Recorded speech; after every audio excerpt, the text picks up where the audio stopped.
Vinheta de abertura. Fundo azul. Ao centro, os círculos tomam um aspecto de um átomo, que dá lugar a um globo terrestre que gira em torno do próprio eixo. Círculo branco, dentro dele, nome do programa: Meio Ambiente por Inteiro. Imagem acelerada. Pessoas caminham na rua. Para você, o que é igualdade ambiental? Todos tendo direito a um meio ambiente limpo, seguro, né? Rosângela Mendonça, Acho que seria. empregada doméstica. E nós temos isso? Não, não temos. Não desmatar, não matar os animais. Vem na sua cabeça os nossos deveres, é isso? Sim, deveres e obrigações. Margarida Silva, Onde autônoma. ficam nossos direitos ambientais? Né? Os nossos direitos ou nossos deveres? Os nossos direitos. Ixi, moço. Será que eles são respeitados? Não necessariamente todos. Para mim é Manuel Brito, tratar aposentado. o meio ambiente com justiça, com proteção. As opiniões podem variar um pouco, mas como o próprio nome diz, igualdade ambiental é permitir que todos possam ter um bom convívio com a natureza, sem privilégios, independente da cor da pele, da classe social, status ou religião. Nossa relação com a natureza é baseada em direitos e deveres, e este é o assunto do Meio Ambiente por Inteiro desta semana. Lago e vegetação ao fundo. Patos nadam pelo lago enfileirados. Igualdade ambiental é poder admirar uma paisagem como esta, ficar perto dos bichos, respirar ar puro, se exercitar ao ar livre com vegetação próxima, ou simplesmente jogar conversa fora. É poder colher fruta do pé, pegar uma flor, tocar violão com verde de cenário, atualizar a leitura ou deitar na grama e esperar o dia passar. Mas nem todos têm esse mesmo direito. Pai e filho atravessam um parque andando de bicicleta. A bicicleta do menino está acoplada do Ao pai. mesmo tempo em que as pessoas aproveitam parques urbanos para desestressar, tem gente que sofre com a falta de área verde por perto. Quer um exemplo? Quem nunca viu lixo jogado em áreas verdes? É sempre assim, começa devagarinho. Vai um morador e joga. O vizinho se acha no mesmo direito, aí quando se dá conta, virou um lixão a céu aberto. É o que mais Carla tem. Rodrigues, estudante. Principalmente onde coletam o lixo, que não coletam na frente de casa, coletam na rua. E o povo joga pra tudo quanto é lado. Lixos jogados no meio da rua. O descaso com o meio ambiente é mais comum em comunidades periféricas, onde muitas vezes o Estado não se faz presente. Cachorro caminha por cima do lixo. Esta bióloga explica que a igualdade ambiental deriva da igualdade social. Acho que o exemplo mais clássico Naruti disso Ben-Susan, é o bióloga. exemplo urbano, né? Se você tem uma população que está do lado de um lixão, ela é muito mais impactada do que uma população ou um bairro que está longe do lixo. Então, o dano ambiental ele é distribuído de uma forma diferente no mundo e no espaço. Então, isso é uma injustiça ambiental. A busca por um ambiente mais justo e equilibrado a todos norteia movimentos que denunciam a contaminação que o homem gera no planeta. Sequência de cenas de aterro de lixo e fumaça a sair de chaminé. Além de bióloga, Nurit é ativista e membro do Instituto Socioambiental, uma organização não governamental que busca a defesa dos bens e dos direitos sociais. Segundo ela, a igualdade ambiental deve encabeçar a lista de nossas responsabilidades com os recursos naturais. Por exemplo, quando a gente chega e diz assim, são os povos da floresta que mantêm o clima, que mantêm a natureza, que mantêm a biodiversidade, no fundo a gente está atribuindo a eles uma responsabilidade maior do que a responsabilidade que a gente tem se a gente não faz nada para isso. Então, na verdade, a justiça ambiental ela tem esse lado do dano distribuído de uma forma desigual, mas tem esse lado também da responsabilidade distribuída de uma forma também desigual. O Meio Ambiente por Inteiro também conversou com esse advogado, especialista em direito ambiental. Ele explica que o artigo 225 da Constituição Federal estabelece que todos têm direito ao ambiente ecologicamente equilibrado. Basicamente, o direito é de todo mundo e não é a qualquer meio ambiente, é um meio ambiente ecologicamente equilibrado. Leonardo Estrela, Ele advogado. é bem de uso comum do povo, ou seja, todos têm que ser escutados na gestão desse bem. Lembra que agora há pouco falamos que devemos cobrar nossos direitos ambientais e também cumprir nossos deveres para garantir a saúde da natureza? Preste atenção no que diz o advogado. A própria Constituição já diz que é dever da coletividade, ou seja, não é só o poder público que tem deveres. E você tocou num assunto sensacional que é resíduos sólidos. Então a gente tem na lei, na Política Nacional de Resíduos Sólidos, por exemplo, a chamada responsabilidade compartilhada pelo gerenciamento de Lei resíduos. 12.305 Então se eu de vou 2010. fazer uma coleta seletiva, é fundamental que a população, na base, separe esse lixo. É apenas um exemplo.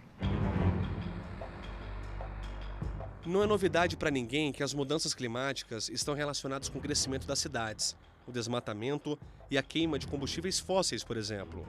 Resultado, áreas que já são vulneráveis sem infraestrutura sanitária ficam ainda mais ameaçadas. Um exemplo é o ciclone Idai, que deixou um rastro de destruição em pelo menos 3 países da África: Moçambique, Zimbábue e Malawi. Os ventos ultrapassaram 140 km por hora e destruíram várias cidades. Ruas ficaram alagadas, mais de 1.000 pessoas morreram. Imagens da cidade devastada.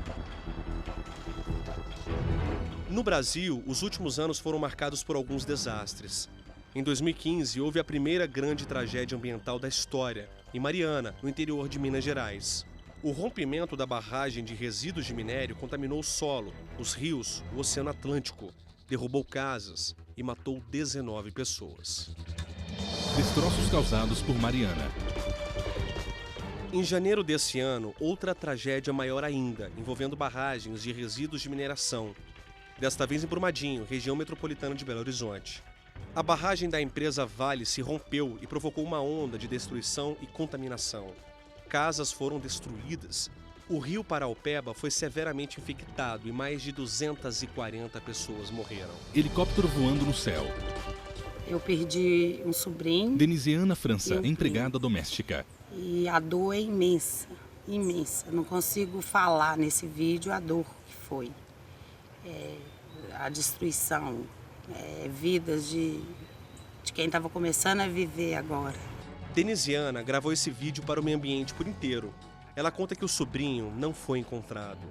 Meses se passaram e Brumadinho ainda amanhece de luto. Para Denisiana, restaram as lembranças do rio Paraopeba. Eu nunca mais vou conseguir pescar naquele rio, que é um lugar assim que quando a minha filha tinha 7 meses de idade, ela pernoitou no rio Paraopeba junto comigo. Sequência de imagens do rio Paraopeba infectado. No começo do ano, o Conselho Nacional de Justiça e o Conselho Nacional do Ministério Público criaram o Observatório Nacional sobre questões ambientais, econômicas e sociais de alta complexidade, grande impacto e repercussão. O objetivo é analisar casos que abalaram o país e fizeram vítimas. As tragédias de Mariana e Brumadinho estão na agenda. Em Mariana, o que nós observamos, principalmente na Justiça Estadual, foi um número muito elevado de ações individuais. Maria Tereza Willi, conselheira pedindo CNJ. acesso à água, porque a água foi contaminada em alguns municípios, aí a população ingressou com muitas ações. Tanto que desses casos no observatório, que chegam a aproximadamente 70 mil processos, Mariana é o que mais tem processos, são cerca de 66 mil processos só de Mariana. Já fomos até Brumadinho, junto com outro conselheiro, conselheiro do CNJ, os conselheiros do CNMP também têm ido.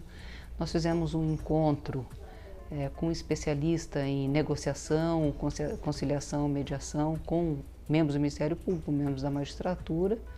E agora, recentemente, fizemos um outro encontro, também em Belo Horizonte, aí com as agências, Agência Nacional de Mineração, Agência Nacional de Águas, ANEEL, os órgãos estaduais, os órgãos municipais, Defesa Civil, bombeiros.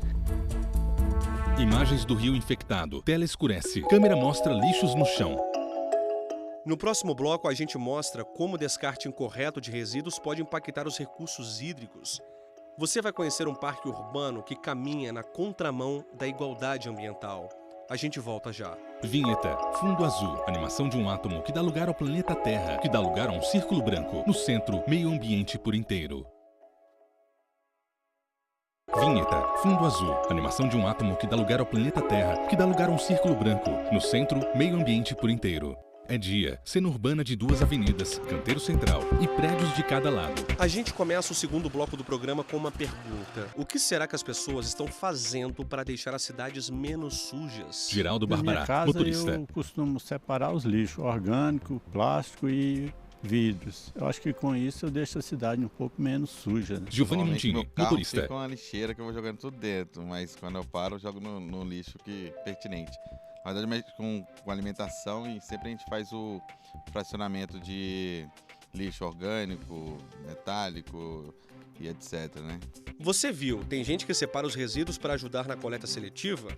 Há também quem não deixa lixo na rua por nada. Entulho e pneus amontoados. Mas basta dar uma volta rápida pelos centros urbanos e bairros mais afastados que encontramos a mesma cena. Se as pessoas se dizem mais conscientes, por que será que isso acontece? Qual o impacto de todo este lixo na natureza? Entulho em meio à mata. Carros trafegam em avenidas. Ao fundo, prédios. Estamos no Guará, a 10 quilômetros da área central de Brasília. Cidade que evoluiu com a construção da capital do país, que carrega histórias em suas feiras e esquinas. Carro trafega em avenida que tem ao lado série de prédios vermelhos. Nos encontramos com Adolfo Fuica, geógrafo e ativista da pauta ambiental. Fuica, como prefere ser chamado, nos trouxe para a divisa da Estação Biológica do Guará com a do Parque Ecológico. Na nossa primeira parada, quem rouba a cena são as garrafas de plástico, calçados, caixas de papelão, pedaços de madeira, televisão e até privada. Descarte inadequado que desequilibra o ecossistema. Adolfo Fuica, geógrafo. Acaba tendo áreas clandestinas ou áreas que as pessoas não corretamente acabam despejando o seu lixo. Ou também aquele morador que sem querer ou querendo descarta o seu lixo fora da janela, num lugar errado, num terreno baldio. Tudo isso é lavado e carreado. Aqui é um bom exemplo. Aqui o depósito de lixo que está ali em cima já veio descarreando e aqui vamos ver os resíduos aqui, pneus, plásticos, e lá embaixo nós temos o córrego. Um córrego do Guará que divide duas grandes áreas, que nasce dentro da reserva biológica e vai para o Parque Ecológico do Guará. Ao nosso lado, pneus acumulam água parada. Cenário perfeito para a reprodução do mosquito Aedes aegypti, que transmite a dengue. Fuica se arrisca para preservar a saúde de quem vive perto daqui. Fuica empilha 5 pneus em área de mata. Por exemplo, está passando um carro ao nosso lado agora, a ideia era que não passasse nenhum veículo Nenhum por aqui, veículo. né? Aqui não é para veículo, aqui era para pedestre, para bicicleta e para a nossa polícia que esteja motorizada, que nós queremos. Né? Essa área é uma área de preservação permanente, porque ela vai nos manter uma qualidade de água, porque ela abastece o Lago Paranoá. Então, 1/3 de toda a água do Lago Paranoá vem dessa área sul. Apesar de toda essa degradação, a natureza mostra como que ela é capaz de resistir, né? A gente tem aqui atrás um pé de mamão caído. Isso é um grande exemplo da resistência da natureza. A natureza ela pode estar sofrendo grandes ações, mas ela acha um jeito, como esse mamão. Ele veio se rastejando e está subindo. Está com mamão novo. Vai ser um pé daqui a um dia bonito, mesmo com toda a diversidade. E por isso eu acho que a gente tem que fazer o nosso papel. Se todo mundo descartar o seu resíduo no lugar certo, esse monte de resíduos que nós vamos ver aqui não estaria dentro da água. O Parque Ecológico, que deveria ter proteção e ser cuidado pelos moradores, se transformou em um depósito clandestino de resíduos. A água flui de manilha de concreto que desemboca em local com árvores e lixo. Ele explica que a espuma revela a contaminação da água. Aquilo ali está dizendo que tem, além de água das nascentes, existem saponáceos e outros elementos químicos que degradam essa água. Alguns metros cúbicos dessa água por dia vai contaminar muitas águas lá de baixo, que são nascentes belas. É uma área, obviamente, que não deveria ser ocupada nunca, uma área protegida. E aqui a gente observa, olha só, a quantidade que tem peças de roupa, a gente vê aqui também alguns frascos, né? Produtos de higiene, shampoo, condicionador. Ou seja, aqui está a prova de que algumas pessoas vivem aqui. Vivem.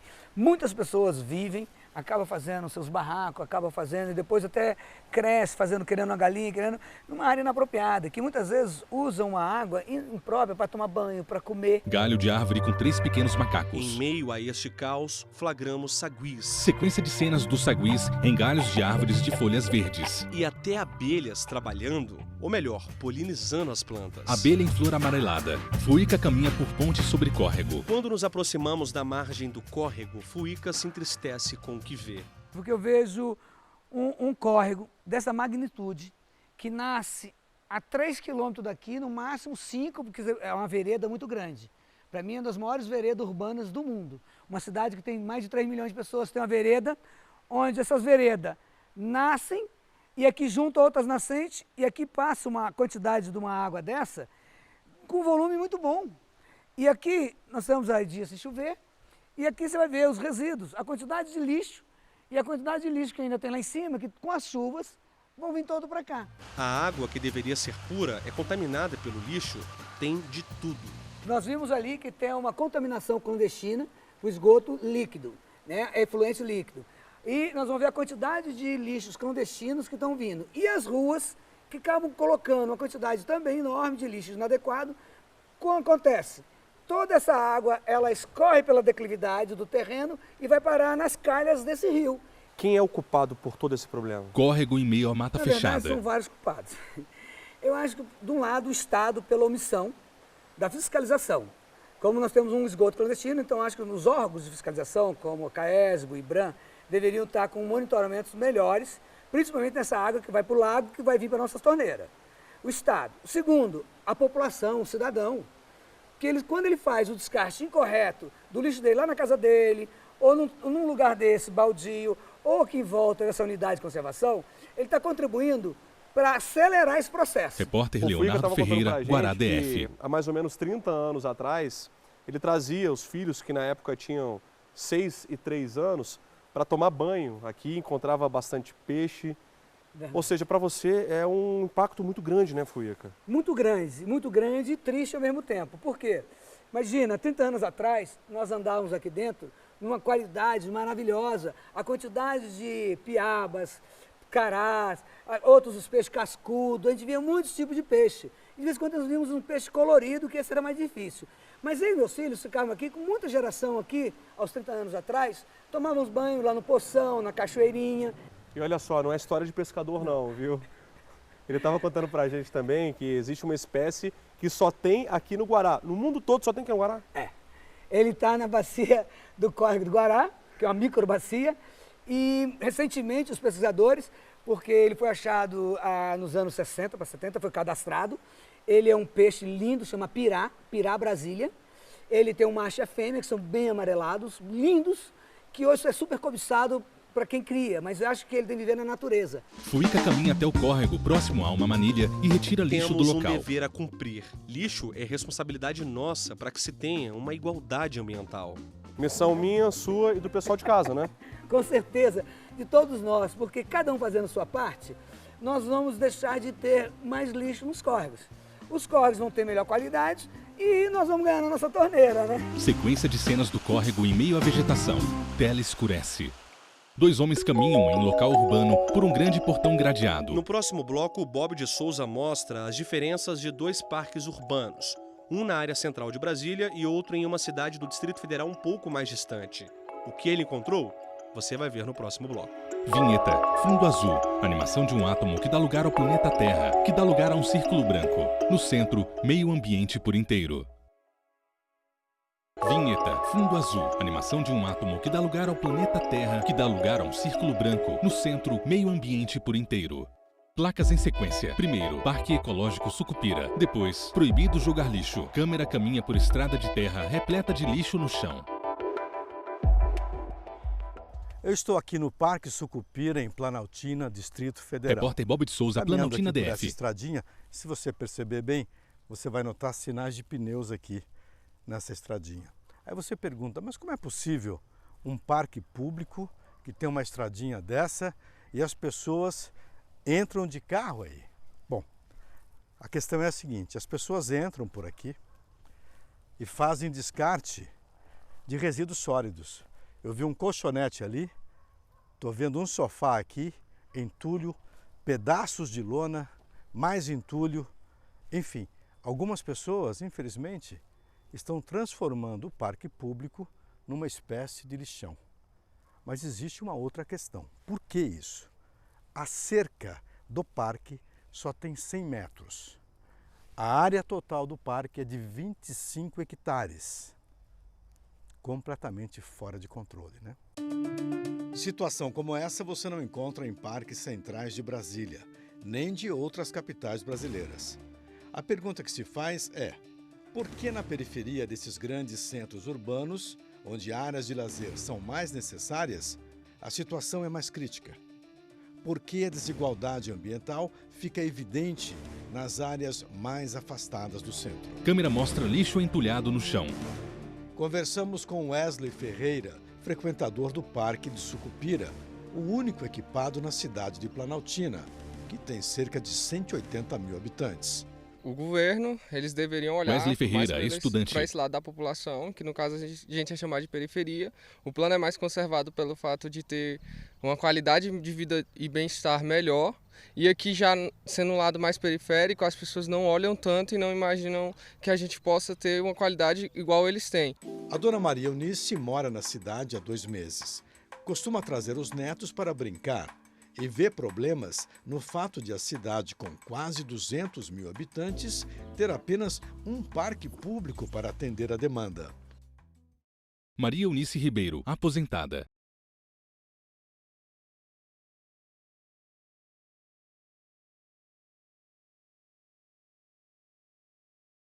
No começo do bloco, falamos da cerca do parque, lembra?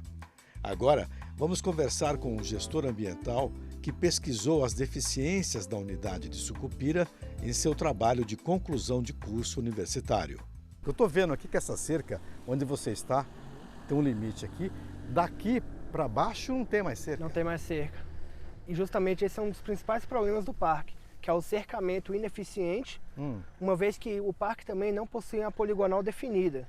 Poligonal seria o quê? O perímetro do parque. O perímetro os do limites parque. do parque. Os limites do parque. Ele não possui esses limites definidos. Sabe-se que ele tem 25 Gustavo hectares. Cárdia, gestor ambiental. Mas não se sabe exatamente os limites definidos dele. Não tem um levantamento topográfico, Não. com GPS, não tem isso. E basicamente essa cerca, você tem mais ou menos 100 metros de cerca, né? Ali da esquina, basicamente até aqui. Sim. E o restante do parque não é cercado. Quer dizer, toda esta área que nós estamos vendo daqui para baixo, né? Esse vazio aqui, esse vazio, né? passando Dá por trás, toda a volta lá por trás, nada de cerca. Não tem cercamento. E qual o risco que isso representa aqui para o equipamento, de acordo com a sua pesquisa? Bem, isso acaba favorecendo que pessoas venham a jogar lixo aqui dentro. Jogar lixo no parque? Jogar lixo. Um dos motivos do cercamento é esse, justamente para você isolar, né, a unidade de conservação. Agora, por que você escolheu esse tema exatamente para pesquisa, para finalização de curso? Bem, Bob, eu sou morador da cidade de Planaltina desde que eu nasci, né, há mais de 20 anos, mais de 22 anos eu moro aqui na cidade de Planaltina. Sim. E eu tenho sentido na pele os efeitos que é a falta de áreas verdes. Sim. Bem, desde que eu era criança, para você fazer uma atividade física, ter contato com a natureza, você tinha que se arriscar muito. Porque você não tinha parques que eram implantados com segurança ou com equipamentos. Se você quisesse ter um contato com a natureza, você tinha que ir para dentro do cerrado, em um espaço que não era delimitado. Todos os parques do Distrito Federal são administrados pelo Instituto Brasília Ambiental. Viemos conversar com um dos gestores do IBRAM sobre as queixas dos moradores que frequentam a unidade de Sucupira, em Planaltina. O gestor diz que a maior parte dos recursos é empregada na periferia do Distrito Federal. Mas, para ele, há um outro aspecto a ser considerado nesse processo. Logicamente que a unidade de conservação, ela educa Edeon as Vaz, pessoas. gestor do Parque Olhos d'Água, IBRAM. Mas favorece muito a unidade e a educação que as pessoas já trazem para dentro do parque, né? Então, enquanto outras unidades sofrem muitos problemas com depredação, por exemplo, né, vandalismo, e tem que estar sendo empenhado recursos para estar refazendo ao invés de estar sendo construído coisas novas, a nossa unidade, por estar numa região mais privilegiada, a gente tem menos problemas com vandalismo. Pergunto a Edeon por que o Parque de Sucupira não está devidamente delimitado geograficamente e cercado. No caso do Parque de Sucupira, é um parque com urbanização bem recente, né? Existe certamente a vontade do órgão em estar, sim, propiciando esse cercamento em todas as unidades que são possíveis de serem cercadas, né? Mas vale lembrar que o cercamento ele traz apenas a sensação de segurança, né? A segurança pública é uma coisa que vai muito além das questões ambientais ou do cercamento de uma unidade. Para equipar e manter o Parque Olhos d'Água, os gestores do IBRAM fazem parcerias com empresas de Brasília. Até o plantio de árvores segue o mesmo protocolo. A unidade ecológica de Sucupira, por outro lado, a 40 quilômetros do centro de Brasília, foi resultado de uma compensação ambiental acertada judicialmente com uma cimenteira de Sobradinho. É só olhar para a altura dessas árvores para entendermos o que significa manutenção de um parque público. Nós estamos aqui no Parque de Olhos d'Água e viemos fazer uma comparação com essa estrutura aqui com aquela que nós visitamos lá em Planaltina, no Parque de Sucupira. É totalmente diferente, totalmente diferente. E você nota que um parque como esse, de uma região central, além dele trazer benefícios para todos os moradores da região, Repórter Bob de Souza, Brasília, DF. De outros bairros. É uma referência de bem-estar e justiça ambiental. As desigualdades entre os dois parques são concretas. Em Sucupira, só existe este parquinho infantil. Em Olhos d'Água, sobram brinquedos. E de quebra, essa mina na Lagoa do Sapo é um cartão de visitas em recuperação ecológica. E tudo isso a cerca de 10 quilômetros da Praça dos Três Poderes. Imagem da Praça dos Três Poderes. Bandeira do Brasil trepida em céu claro. Tela fica branca. Lago com vegetação ao fundo. Patos nadam no lago. E assim chegamos ao final do Meio Ambiente por Inteiro. Para rever este e outros programas, acesse tvjustiça.jus.br. E se quiser mandar um e-mail para a gente, o endereço é meioambienteporinteiro@stf.jus.br. Acesse também o nosso canal no YouTube, TV Justiça Oficial. Até a próxima! Créditos. Produção, Marcela Luiza. Reportagem, Bob de Souza e Leonardo Ferreira. Edição de texto, Bob de Souza. Cinegrafia, Cláudio Silva, Kleber dos Santos e Paulo Dutra. Assistência técnica, Josenildo Júnior e Juvenal Alves. Edição de pós-produção, Paulo Mendonça. Videografismo, Leonardo Veloso. Núcleo de programação, Rosa Wazem. Núcleo técnico, Fábio Guedes. Núcleo de produção de programas, Soraya Fonseca. Supervisão, Coordenadoria de TV e Rádio, Secretaria de Comunicação Social, STF. Realização, TV Justiça 2019.